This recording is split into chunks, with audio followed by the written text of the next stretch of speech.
So what do you call yourself? Welcome to the LaTangela Show. Hey, what can I do for you this fine day? This is your destiny. Hot, hot, hot. Right now. Welcome to the LaTangela Show. Kick it. Come on in and enjoy yourself. Right now. We gon' party like no one else. Welcome to the LaTangela Show.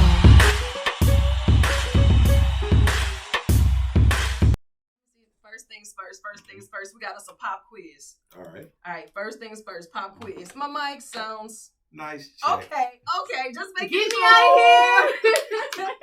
Because listen, if he did not get that part right, I was like, you know what, Chief Paul, the conversation is right. over. Because I need to make sure that I'm in the right place at the right time with the right folks, and that we're actually having one of those transparent conversations. Yes, ma'am. Too often we forget that you're human because you have this title that's stressful.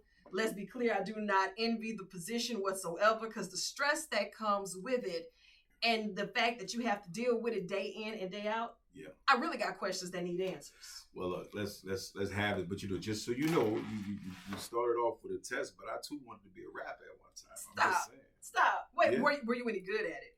Probably not. That's probably a lie. I used to work at Wendy's. I was Okay. Yeah, Wendy's drive-through, and I actually had a rap that I would say when you came in the Wendy's drive-through. I'm curious enough to ask. Yeah. Run that. It was before the 4x4. So I was in high school, so you talk about 80s. It's like 1983.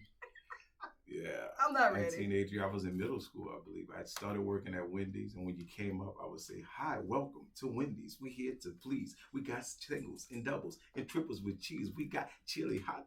I'm gonna stop. I didn't think he was really gonna do it, but he did.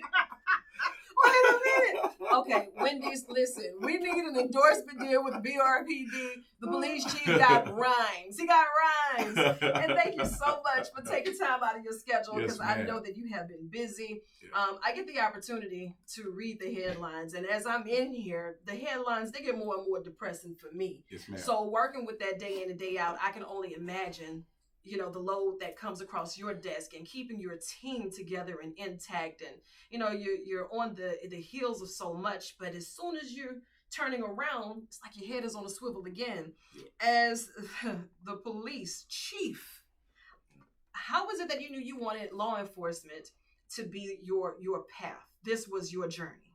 Well, it's a calling. It really wasn't in my plan. Things happen in life.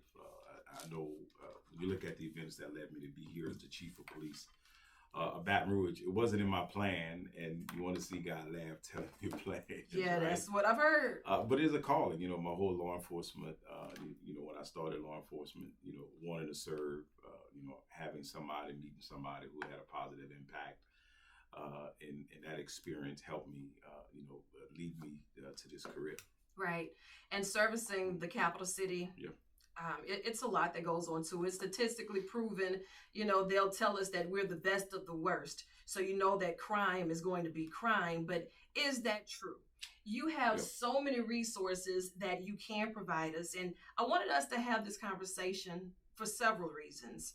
I always want you to think of this as an extension of your office, because our listeners and our viewers, we're impacted by the decisions that are being made by those who are working on our behalf. That's you and all of those who are under your leadership, right? Yes, ma'am. But on top of that, when we start talking about the things that we can do to make your life, your job a lot easier, we need to talk about that. Every time I see you with a microphone in your hand, you're defending because somebody has already thrown a jab. I don't want to throw jabs, but I do have questions and I want to get the answers. Yes, ma'am.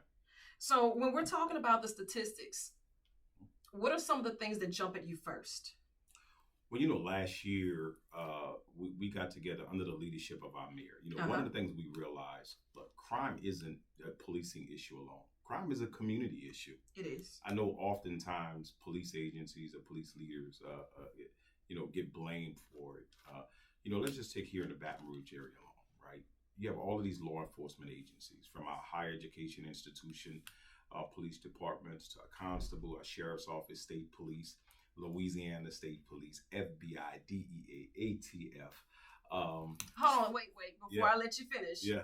because we never hear about that on the other side of it. Whenever we're upset, we definitely come after BRPD. Yeah. We definitely go after the sheriff's department. Sometimes Louisiana State Police, they'll get some of the heat, but when you start saying things like DEA, I don't really hear us. Is that because they're not top of mind, or all those police agencies, law enforcement agencies who have investigators to investigate crime, all have offices in the city of Baton Rouge and in the parish. So these are agencies. But here's what we did for the first time in the history. Through the leadership of our mayor, we all convened. We all got together and said, look, everybody have their strategic plans in their respective agencies. But the first time we got together, we had a workshop right at the library. We came up with goals. We came up with a strategy. And then we came up with measurable outcomes.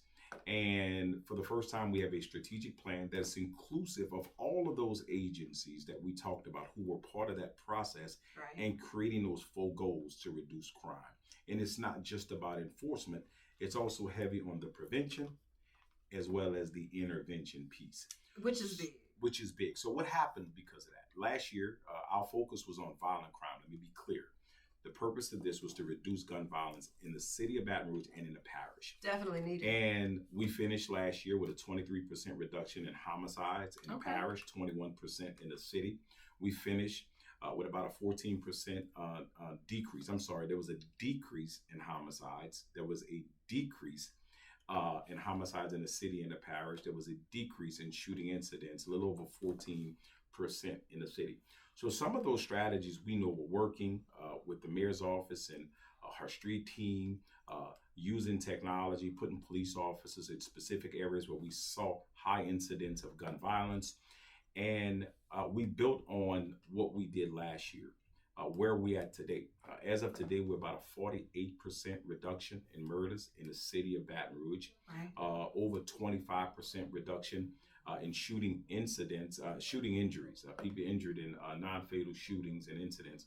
So when you look at these strategies that we've been implementing, which takes this holistic approach, we are seeing a little progress. Now, I understand we got a lot of work to do to meet the community's expectations because, unfortunately, we've had too many shootings in the city of Baton Rouge and in the parish, and one homicide is far too many. Absolutely. So we're going to keep working on that. But we want to acknowledge that right now, if you look at where we are in this first quarter in our quarterly report, we probably if we go back probably 11, 12 years, there's only been 2 years where we've had more homicides.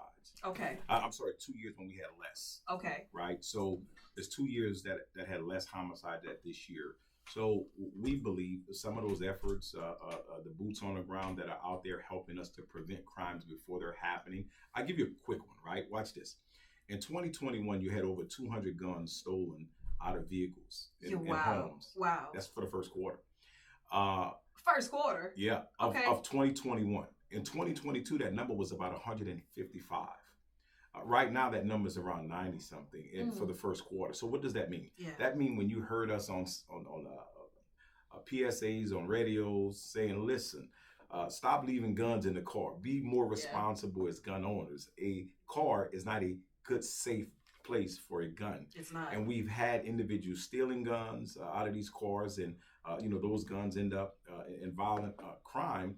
But the community is stepping up and listening, so that education and awareness piece is there. And I believe when you look at those numbers, when you have a 40-50% reduction in the number of cars, guns stolen out of cars and houses in the first quarter, then I think that translates to less shooting incidents in our city. So thank you, Baton Rouge, for listening. And thank you for getting involved. And it is a team effort.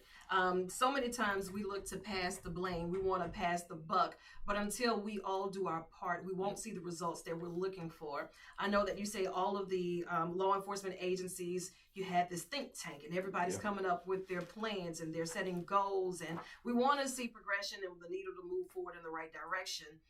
But when it comes down to implementing those plans and making sure that you're curating a culture, not just within your workforce, but law enforcement across the board when you're working with these other agencies, where is the accountability in that? How are we measuring that? Yeah, so with those outcomes, we're going to be presenting a report, hopefully within the next month or two, to talk about those measurements of success, right? And there's so many different ways because it's really a holistic approach to it. Look, we cannot arrest our way out of this problem, but what we do know is that when we focus on that small group of individuals that are involved in violent crime, that are operating in certain places and are doing certain things. And we're taking them a focused approach and identifying those places and things and individuals. And we're working with our partners on that. It's important to do that. I think the outcomes that are going to be presented for our quarterly report, you'll see that we are seeing some improvement in those areas, but there's a lot of more work that needs to be done. Look, we look, people hear about it. You can go on our social media. You can actually the news report. We're making a lot of arrests, over 4,000 felony arrests last year. You do, but even with 4, that though, right? Like in Louisiana, we have such a high rate of repeat offenders. So arresting them, but not rehabilitating the issue, whatever that is, whatever that stem of the root of the problem may be, like, are we providing enough resources to make sure that we're not still just arresting to release? Like, what are we looking like? Because this prison pipeline for children is getting younger and younger by the statistics. Absolutely. And I think one of them, when you say arrest and release, look, some people don't need to be released. Let's just call it like it is. I mean, when we do these community walks, and our community walks, which we do every Thursday in specific areas of the city, and data drives that, right? Yeah. We may have some incidents that have happened previously in that area, and we deploy our officers, our community supporters in those areas to try to get information, but not just information. We address things like blight, lighting, overgrown grass, anything that these community members who in those areas want to share with us. And you know what they do? They tell us who the guys are, who the people are, the individuals who are involved in violent crime. Now let's be clear, they're not willing to go to court. No, but they'll say, "Hey, chief, hey, officer, you know that shooting, right? You know that incident." They give us information, and we hear it from the community. And when we know in our community who the shooters are, let's just keep it real. Yeah, we know. We know. It be on social media, be in the blogs. It does. Okay. Hashtag retweet. And we know who the shooters are, and we know who the robbers are, and we know these individuals who are beefing. And chances are we know the incident before it happens, but we're waiting on it because it's just the way that the culture is forming right now. So why we don't pick up the phone and call law enforcement? Do you feel they don't feel safe enough to be able to tell? Because retaliation is real. I think that's part of it. But you know what? I also think part of it is we believe a lie that was told by criminals so criminals can continue their felonious activity. Oh, you talking about this no snitch policy? Yeah, come on now. Yeah. Good law-abiding citizens are supposed to tell. Good law-abiding citizens are supposed to pick up the phone and call law enforcement. Good law-abiding citizens are supposed to pick up the phone and call Crime Stoppers.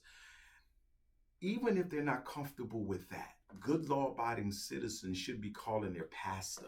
Yeah. They should be going to the Mayor's Safe, Hopeful, Healthy Initiative, where they can identify that we actually have trained professionals out there who can help de-escalate a training, individuals who can come in and provide resources to help your son who may have beef with someone else, your son who's been threatened on social media, or your son who's threatening someone else on social media. Yeah. There's so much information that I believe the community and families have that they can provide to some of our experts to de-escalate things before they happen.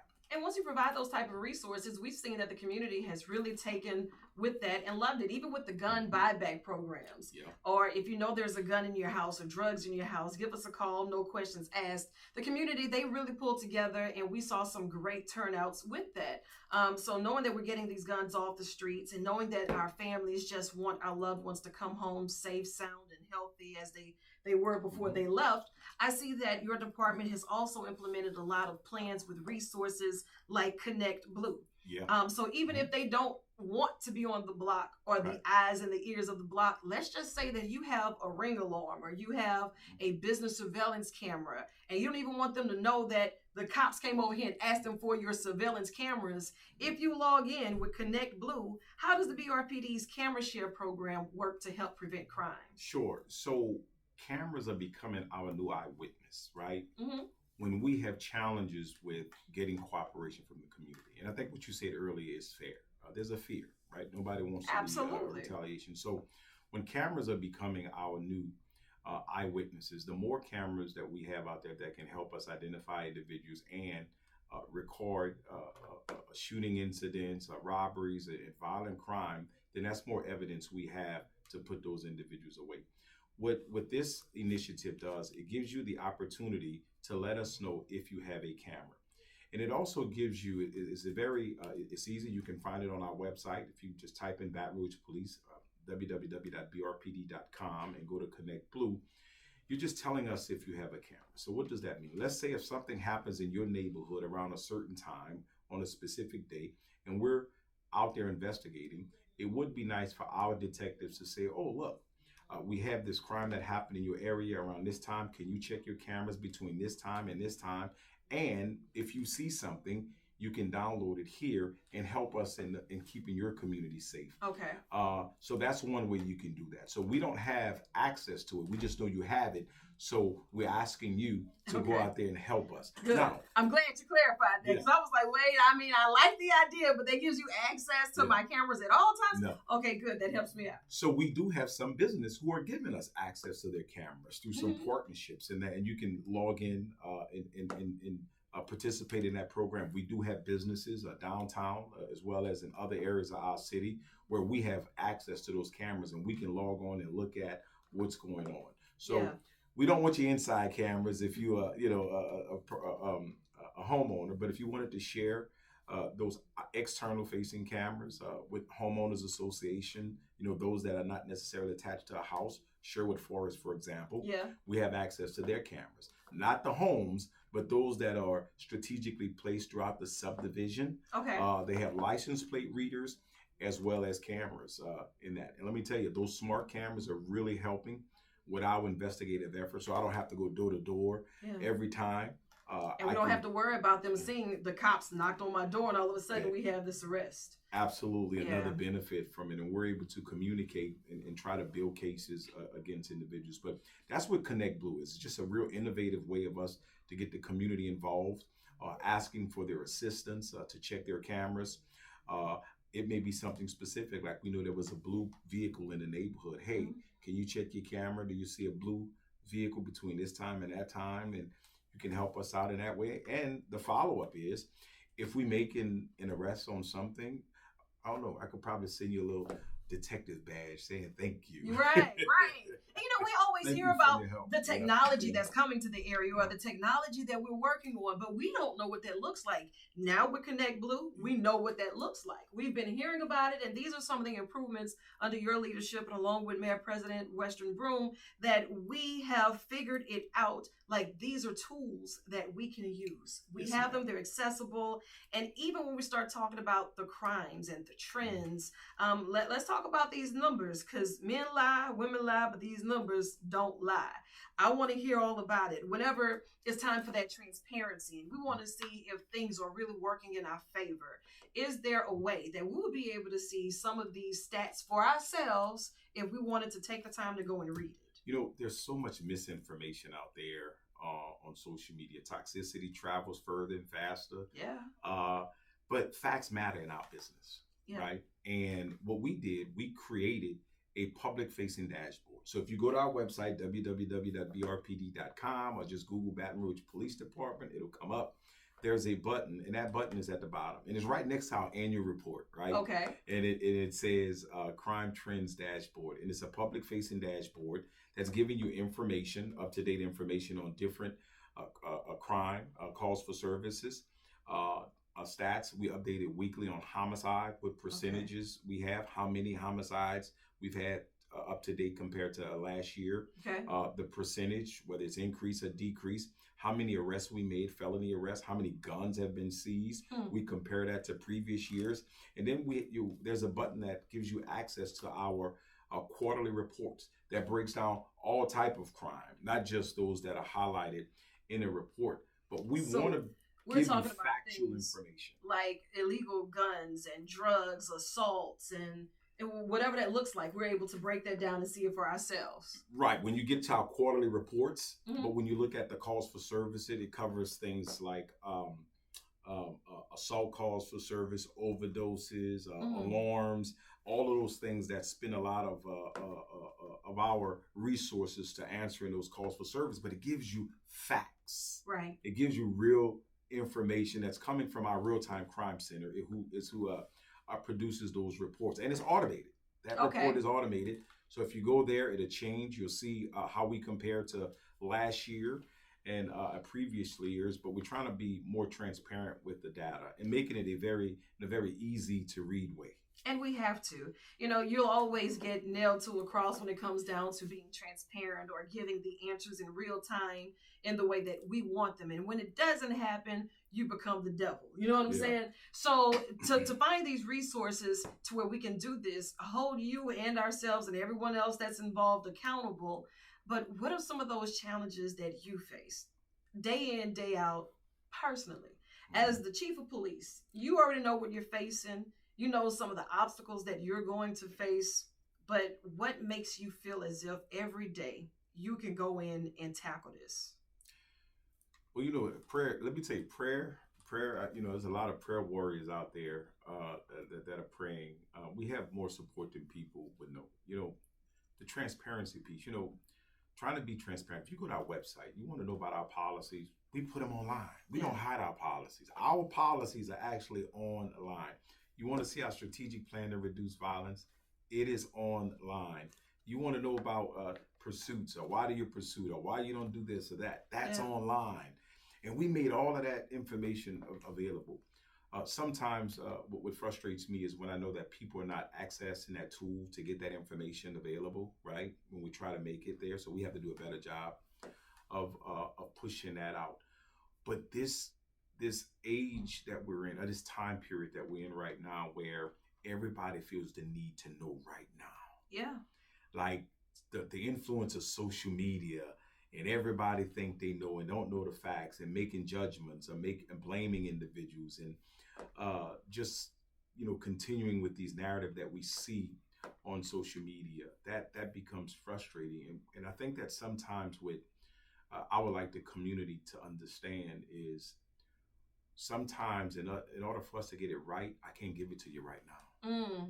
Investigations take time. Ongoing investigation, a thorough investigation. Absolutely. But when we say take time, you know, you have so many broken circles of families that feel as if they're not getting the answers in real time, or even over time, and they're still hurting because their babies aren't coming back.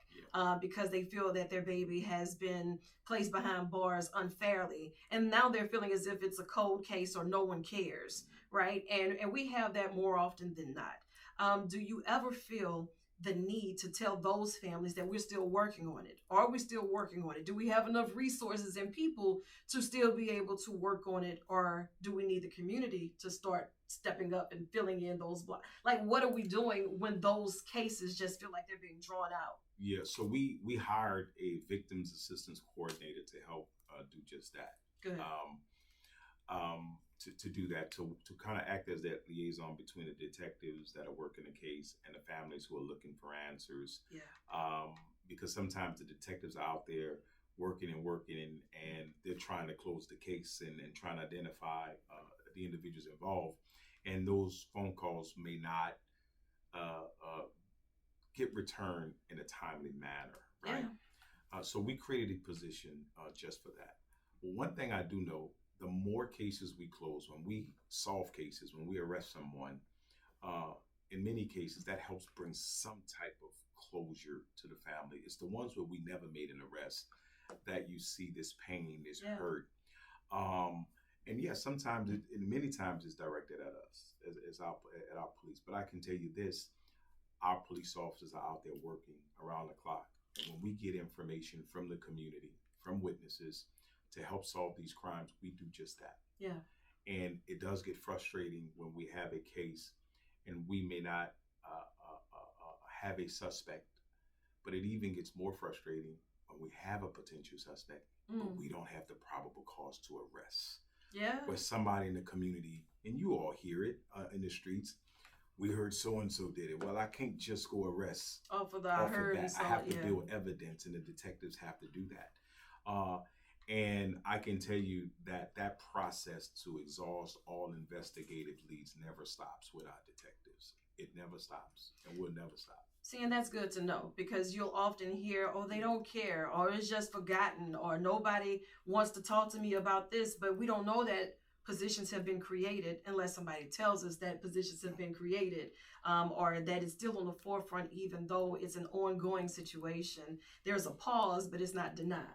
Yeah, and it's true. You know, we spend a lot of time with the homicide and shooting victims with our victims assistance coordinator, but there are other crimes that may not necessarily. We know our domestic violence unit does a great job. We also know that when an arrest is made, the district attorney's office works with family members through their victims assistance coordinator as well to help take families through that process. Right. And working with the family.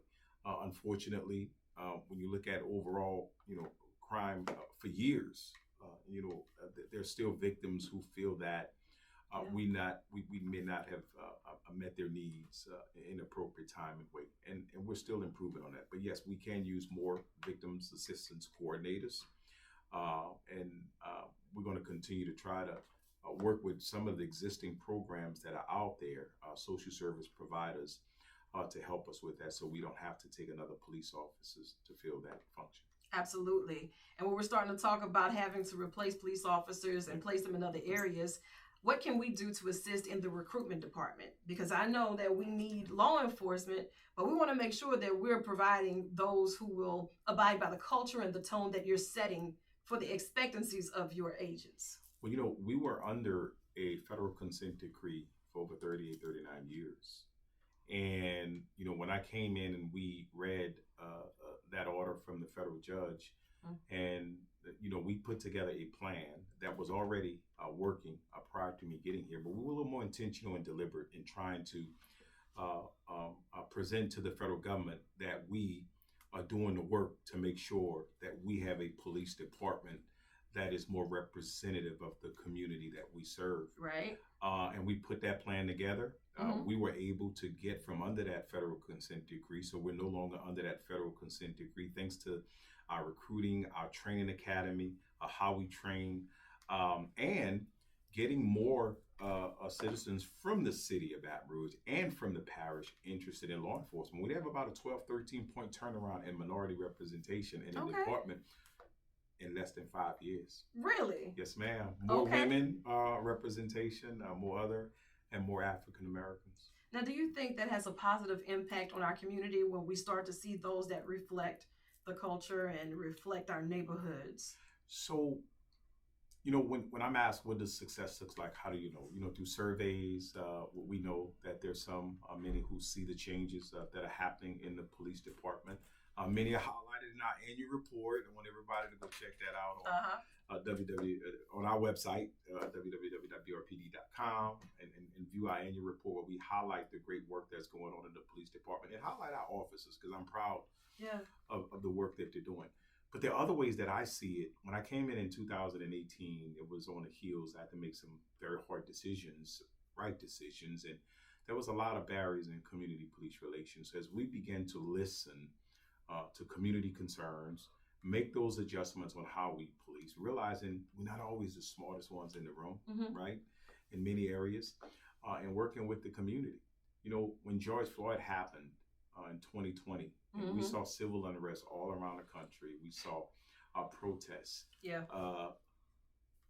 We had peaceful protests. There was no civil unrest. In fact, the same individuals and organizations who were protesting against us in 2016, who had concerns, are now side by side with us, talking about that we are all working together collectively to address crime and to improve our police department. That's so important.